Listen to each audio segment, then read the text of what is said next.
And welcome back, everybody. Hey, hey, hey, it's that time of year.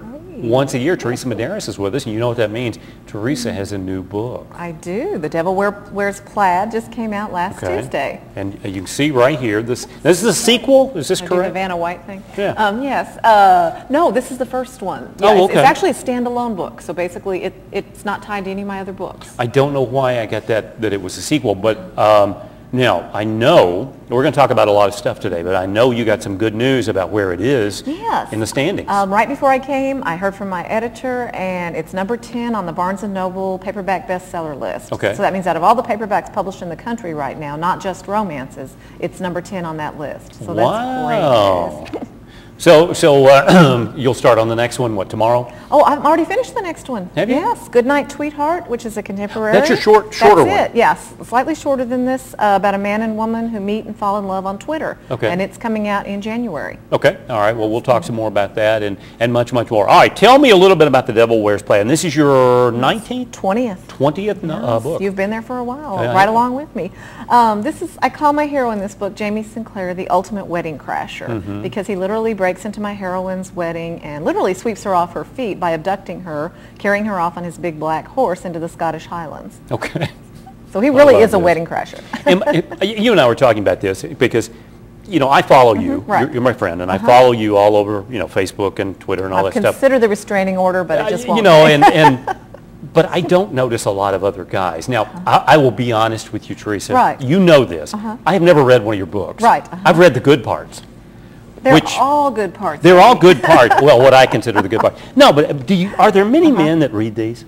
I actually do hear from male readers. I actually got something today from a male reader, and he said he loved my books, and he was curious about my last name, Medeiros, wanted to know if I was of Portuguese descent, which of course I explained that I married into the name.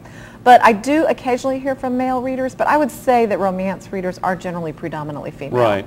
Yeah, and you and I were talking because, you know, I will respond to things you do, and I get a little worried because I'm afraid people are going to think that I'm being, you know, smart to you, which I am. Well, obviously, yeah. But I mean, you know, so I don't want to do it.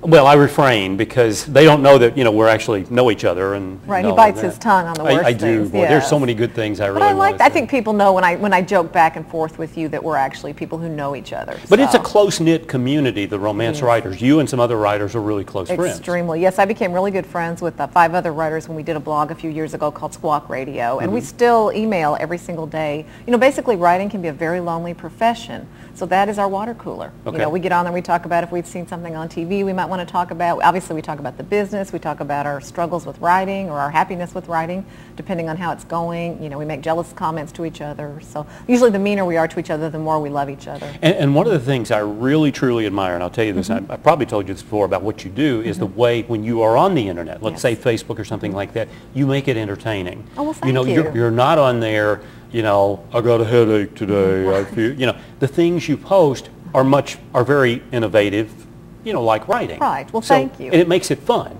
I really enjoy Facebook and Twitter because we've never had a chance to make such an intimate connection with our readers and with other writers. Twitter's fun because you got all the celebrities on there. Right. So I just really, it's something I think if I didn't enjoy doing it, I wouldn't do it. So who in your life tried the longest to get you to come on Facebook and you wouldn't do it? It's probably a cross between you and my friend Doug Sampley. Okay. He's also a big tech guy. Right. Doug, and I mean, kept over and over. Teresa, you need to be on Facebook.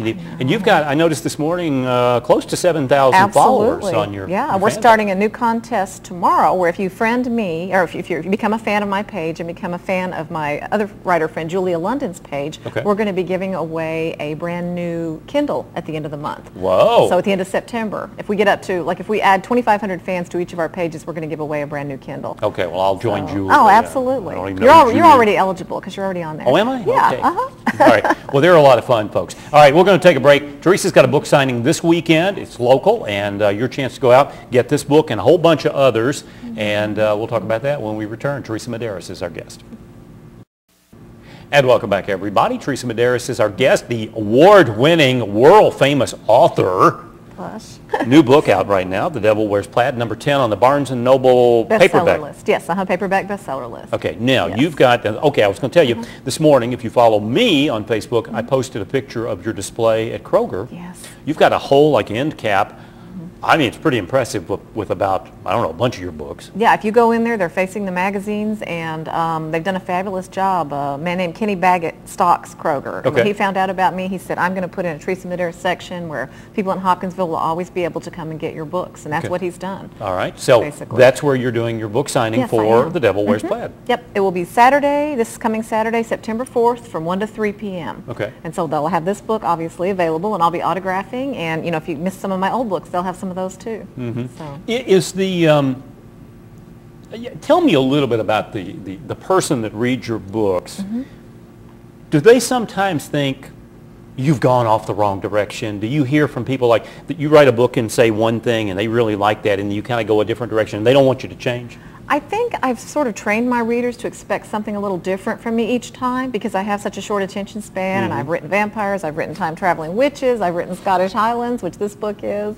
You know, I've done Regency, medieval, ancient Ireland. So I think in a way I've sort of trained my readers not to expect the exact same thing every time. You know, I had a friend who said that one time, you sort of train your readers what to expect from you. And I suspect there'll be people that maybe won't be happy that I've done a contemporary next time, but I hope that they'll give it a chance because the contemporary is very much my voice, what you hear online, like on Facebook and Twitter, and that humor that I hope comes through and that warmth, and that's what I really tried to infuse the contemporary with. The now you talked about the other book, the Twitter. Yeah, Goodnight, Tweetheart. Okay, when is that going to be? It'll be out in January 11th of 2011. Now, will you kind of stay on your time frame here where normally you come out with your major book in the fall? Will you come out with another book like this? I'm planning on it, absolutely. Maybe November, so it might be a month or two later, but yeah, I'm definitely planning on coming out with another historical next year too. Did you wear your shirt this year? I did. I Tell always them about wear your it. shirt. I have a shirt that Nancy Stratton gave to me when she had Arbor Books, and it says, I finished a book today, what did you do? Of course, it's supposed to mean reading a book, but in my case, I get to wear it once a year when I finish my book. And the first time you and I ever really had a conversation, you had that shirt on. It was a different conversation starter. Yeah, what is this, you know?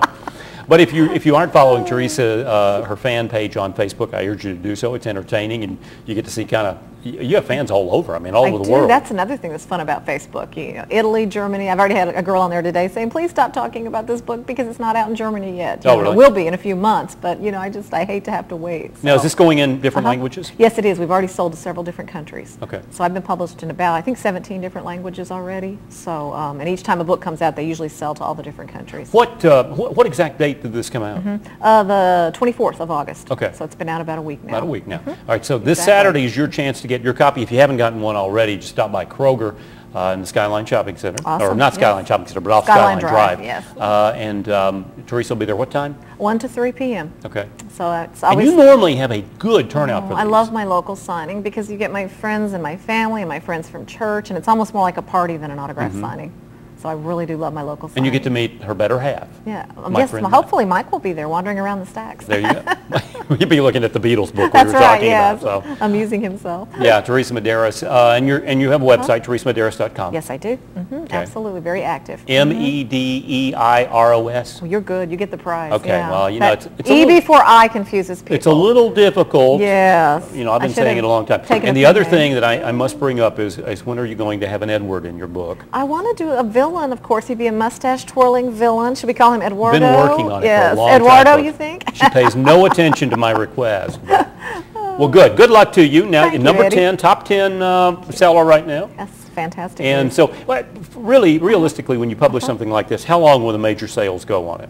Probably about 4 weeks you get your top numbers, okay. And they start, you know, trickling down a little bit. So maybe 8 weeks total, but you know, your Walmarts and Kroger, places like that usually only would normally stock a book for about a month. Okay. And then the new books come rolling in and kind of knock you out of the way. So. Okay. All right. Teresa Medeiros, go check her out Saturday at Kroger. 1 to 3 p.m. 1 to 3 p.m. Check her out, teresamedeiros.com, and on Facebook and on Twitter, and she's everywhere, folks. You cannot escape me. I'm sorry. You cannot, and we will be right back.